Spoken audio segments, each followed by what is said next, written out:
Hi hello, मी प्रियांका. तुमचं स्वागत आहे कोकणी व्लॉगर या यूट्यूब चॅनलवर. तुम्हाला आजचा दिवस आनंदात जावो हीच बाप्पाचरणी प्रार्थना. चला तर मग आजच्या व्हिडिओला सुरुवात करूया. तर आज मी त्यांच्या डब्याला मेथीचे पराठे करून देते. कालच तुम्ही बघितलं असेल परवाच्या व्लॉगमध्ये मेथी मी साफ करून ठेवली होती. यांना विचारलं काय भाजी चपाती खाणार की मेथीचे पराठे, तर श्रेयानंच बोलला की त्यालासुद्धा पराठे खूप आवडतात. तर अशी भाजी तो खात नाही. मग म्हटलं चला मेथीचे पराठे, त्यानिमित्ताने थोडी का होईना मेथी त्याच्या पोटात जाईल. तर मग मी सकाळी दोघांच्यासुद्धा डब्याला मेथीचे पराठे बनवते आहे. आणि हे तिकडं चकोलीच्या आंघोळीसाठी पाणी ठेवत होते गॅसवर. तर बाकी सगळ्यांच्या आंघोळी झाल्या होत्या. माझी आणि चकोलीची राहिली होती. मी आता सध्या गरमी वाढल्यामुळे पहिलं जेवण म्हणजे डबा उरकून घेते आणि नंतरच आंघोळ करते, कारण परत जेवण बनवताना घाम येतोच. त्यामुळे म्हणून मग जेवण वगैरे बनवून झाल्यावरच आंघोळ करते. तर आमच्या दोघींची आंघोळ व्हायची होती, बाकी दोघांची झाली होती. तर इथे मग डबा बनवला.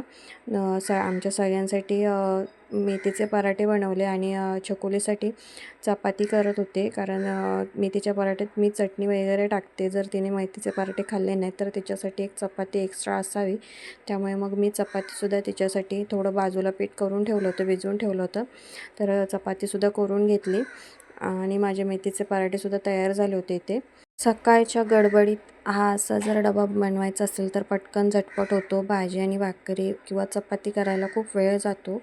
त्यामुळे मग हे मेथीचे पराठे एकदाच पटकन बनवून होतात. किंवा पराठे, कोणतेही पराठे असो ते पटकन होतात. त्याला भाजी वेगळी बनवावी लागत नाही. आम्ही तर दह्यासोबतच खातो. लहान मुले केचपसोबत खातात. तर इथे आमचा श्रेयान त्या भांडीकुंडी होती त्याच्यासोबत खेळत होता. आता तुम्ही म्हणाल तर मुलगा यांनी काय भांडीकुंडी खेळतो आहे, तर त्याला थोडी हौस आहे खेळायची.